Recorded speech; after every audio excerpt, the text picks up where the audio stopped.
What's going on, y'all? So, this is going to be an interesting one. This is going to be about PSN sign-in requirement on PC and how Sony does not really understand PC gaming and players, and they're so used to their base system, and they took that and they kind of like tried to use those same tactics on the PC community, and that gave people the idea that, or definitely them the idea, we already knew this, that what you're doing for PSN and your consoles is not going to work in the PC world. And this is going to be also, we're starting off here, about PlayStation Network outage proves PC gamers were right to resist its mandatory sign-in requirement. Definitely after the recent network outage, right? Because the communication is poor. And if there were people using PSN on PC and they were left vulnerable without knowing, I don't think that would be very good, right? And I've heard people talk about that because they've felt, uh, insecure about Sony's security, definitely with the PS3 hack, right? And just in general when it comes to them. So in this video, we're definitely going to cover that. Let's get ready. Let's get into it. And we got a lot of stuff to backtrack to even talk about other things. Definitely with the Helldivers 2 situation last year. So like, comment, subscribe. Let me know what y'all think. All right. So down here, we're going to get to the main website. It's surprising seeing PC Gamer say that, right? We all know PC Gamer has took a dive into the unintelligent bracket for quite some time. Now, let me go ahead and get off camera real quick so for some of this. It says right here, review bombing campaigns are often motivated by half-baked culture war controversies about trans characters, queer developers, or supposed mafias of liberal writing consultants bending multi-million-dollar companies to their will. Last May, though, we saw a great example of the review bomb's utility in pushing back on a genuine consumer grievance, Helldivers 2's PlayStation Network sign-in requirement. And we're going to get to that. But this weekend, we saw firsthand that the issue was, and goes much further than that, in PC gamers' capacity for acting annoying. I don't know about that. When we get annoyed, helped us dodge a bullet. Of course, PC Gamer thinks that. Sony's PlayStation Network has completely knocked out for 24 hours. There was. And the company refuses to offer an explanation for what happened. If Sony has held firm on a PSN sign-in for Helldivers 2, it would have been just as borked on PC as it was on console. Yeah, that's very true. Guys, let's take a look at this real quick. Fun fact, for the past 15 hours, Helldivers 2 has been a PC exclusive. What people don't understand is that like the majority of Helldivers 2 success is on PC. It carried it. And there was a saving grace last year to make themselves look good. If you remove PC and Helldivers was only on PlayStation, it would have been nowhere near as successful. And it would have been a solid to decent success on PlayStation. But we know that Sony does not own the developers, but they have the IP, so they put it on PC day one. And that's the best move they've made this generation. Other than that, I mean, everything else has been very bad. So looking at this, we see there was 82,000 people online. Imagine if they would have held those requirements there. Well, one, that base wouldn't have been as popular as it is now, and it just would have been worse, right? And that would have pissed off the PC community even more. So I have to say, that's the right move to make, right? Look at this comment down here. Gaming as a whole has been exclusive to Xbox, Nintendo, and PC. Yeah, I can understand that.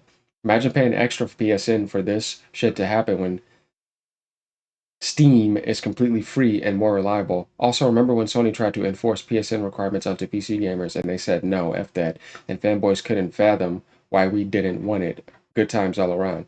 Yeah, and that's backfiring on them right now. Definitely all the stuff they were trying to say. But going back over here, we see, continuing to read right here.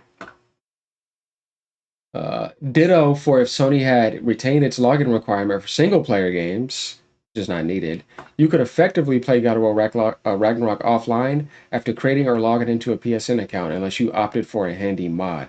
But just like installing a PlayStation 5 disk drive, a PSN outage would have prevented first time setup of something that simply does not require an internet connection. That's why people are a little bit iffy about, oh, the license only stuff. I'd like to own my, you know, IPs. That's why people like GOG. If you don't know about GOG Galaxy, great old games. It's DRM free. It doesn't matter if there's no internet or not. You can still play the game. You know what I mean? And a lot of people like that. But going back down here a little bit, the truth is that Sony has to win us over. There are too many good games on PC. Mhm.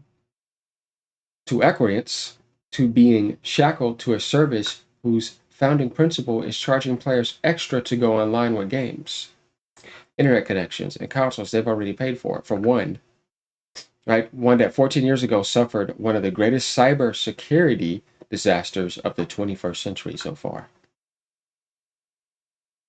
Mhm. And then we saw something recently that happened. You would think there would be more communication, right? And then they're going to compensate PlayStation Plus users for 5 days, right? But the funny thing is that if you're playing a bunch of single player games, and PlayStation is mostly single player, people don't know that, but obviously multiplayer games too, like Call of Duty, Fortnite, Madden, FIFA, and all that. But all the other stuff, people play a lot of single player games on that console more than any other console. Nintendo consoles too, but there's a balance. But what I'm saying is that even if you look at other exclusives, they're like that. If you had a digital license, you couldn't play the game because you weren't online. So they didn't compensate those people. Though they pay for your console and they're paying for your game, they're just not using PS Plus because they're not playing anything online. But they still need to be online to play single player games that don't require online, which is kind of a stupid idea to begin with, if you ask me. So yeah, and PC gamers don't like that. Now, let's move over to the full article here, and let's talk about this. Review bombing campaigns are often motivated by half-baked culture war controversies, as we were talking about when it comes to the far left nonsense, which we know PC gamers deny big time, and other people are learning the same thing about that too. Nintendo community doesn't have to deal with that because Nintendo's not going to ever do that. Um, to be fair to Sony and Arrowhead, it was communicated from the start that such a requirement was meant to be implemented eventually, and at that time, the stakes didn't seem all that high. Many players pointed out to be gelling exclusion of the gamers and countries that can access Steam but not PSN as a reason to resist imposition. It was dumb. They were like blocking off people who didn't have that in regions. You know what I mean? Like they were just hurting the game. Helldivers 2 was doing so well, and Sony almost ruined it with their stupidity. And see, because if something's doing so well, it's because the developers are doing a good job. Sony almost messed that up. I mean, they've done a lot of dumb things. Pretty sure people knew about that last year, so that didn't work out too well. So, going down here, this is something else we want to talk about. Sony does not seem to understand the PC audience. They don't. I'd wager it's only being dragged to the platform kicking and screaming by the continued healthy growth of PC gaming and relative stagnation of consoles. But the demands and delays Sony subjects its PC players to smack of condescension to me, a company that believes it's operating from a place of strength, gracing PC gamers with essential PlayStation exclusive, we've been bereft of for so long. Yeah, that's very true because what they want is day one, and they want good ports too. Like you see, the Spider-Man 2 port didn't do well. The Ratchet and Clank port didn't do well. God of War Ragnarok wasn't too bad. The other God of War, uh, Days Gone. Like if you take a look at like how many of the ports that came from PlayStation and PC that were not ready day one like they should have been, it means that Sony's not taking it as serious as they should, and they're allowing other people to do it. No, you have to get involved, and they're going to hold that against you. So when they don't get the sales that they want, they shouldn't be surprised. Helldivers 2 was a good example of a good port or a good cross-gen day one aspect. See, because when you have it day one, it should be ready for both. That's the problem about doing it later on. But they kind of want to keep their exclusives there for a while, then put them to PC. But the thing is people don't really buy PlayStation consoles for exclusives mainly, so they should start thinking about that. And then there'll be a lot of people that'll be uncomfortable because now Sony is going to be seen as a third party. They already are. If it's no longer on the device, it's third party. But getting down here, the truth is that Sony has to win us over. There are too many good games on PC, as we just read not too long ago. Now, what's interesting about this? I want you guys to think about this. Look at this tweet right here. Helldivers fans, this was May 5th, 2024. We've heard your feedback on the Helldivers 2 account linking update. The May 6th update, which would have required Steam and PlayStation Network account linking for new players and for current players beginning May 30th, will not be moving forth. They removed the requirement. We're still learning what is best for PC players. Don't. See, because to them, it was all about them doing what they're doing based off of their PlayStation base and the ponies. You see what I mean? But when you move to the PC base, it's not the same. It's totally different, right? Like Xbox understands the PC community, right? Or Microsoft does. I mean, it's Windows anyways, right? You know what I mean? But Sony doesn't understand the PC community. You can tell. Once again, real. I gotta drink some water. We're still learning what is best for PC players, and your feedback has been invaluable. Thanks again for your continued support of Helldivers 2, and we'll keep you updated on future plans. Cody's Foot had commented back here. That's awesome listening to PC customers because your console customers were just defending and making excuses for this. Mm-hmm. Sounds like something that isn't new, right? It's what they do all the time. PlayStation reverses course on Helldivers 2 PSN account requirement. That's where this came from, by the way. IGN actually had a article up about this. Why are you acting all blameless? Like you should have known for probably years that PSN would be a requirement. And I bet it was your call that it would not be enforced in the beginning to help with server load. I do have a part to play. I'm not blameless in all of this. It was my decision to disable account linking at launch so that players could play the game. That's what the Helldivers 2 devs did. I did not ensure players were aware of the requirement, and we didn't talk about it enough. But the PSN requirement is not Helldivers, it's Sony. They did that because they knew that was the best thing to do to make the game successful. It was the right move to do. But the enforcement that had to come is because Sony wants those numbers. So even going to this tweet, he says we knew about it for 6 months before launch that it would be mandatory for online yes titles. But that's not their rule. That's Sony's rule. It's not hard to understand. So it's not like they can say we don't want it. You know what I mean? But they had enough power to at least say it was my decision to disable account linking at launch. It wasn't Sony's decision.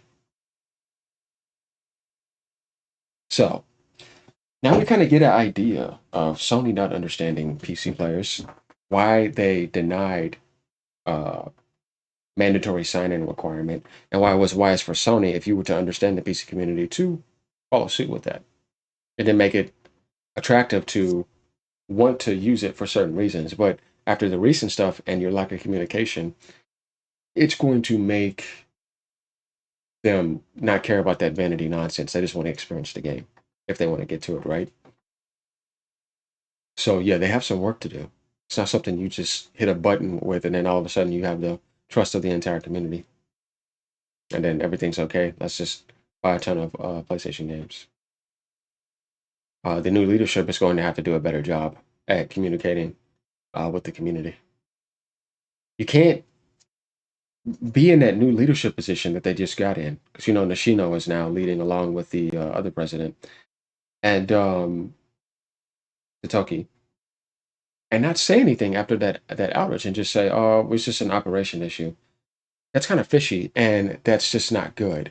And then on top of that, say to the majority of your base, because not the whole base of PlayStation has PlayStation Plus, that we're only going to give it to Plus members. Though we know in order for you to play our single player games, you need to be online. And then you got people coming in defending, oh, you could just do the home link or all this and that's like, shut up. You know what I mean? Yeah, obviously, but really? Let's be realistic here. So, and people shouldn't have to worry about having physical games. Like GameStop went and made a post talking about, I bet you want physical games. No, yeah, yeah, no, we're not buying anything from you. They're trash. I'm gonna stick with digital. It's better. The thing is that they should just remove the DRM.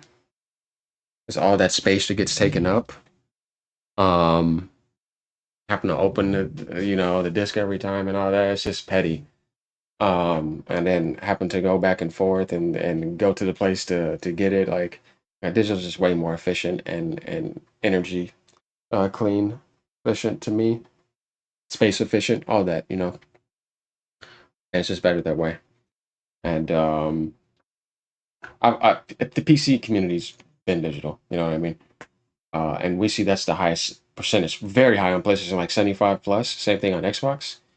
So the majority of the world does want digital. And for the people that don't, you're not wrong because of that. You know what I mean? I totally understand why you would want that. There's nothing wrong with that.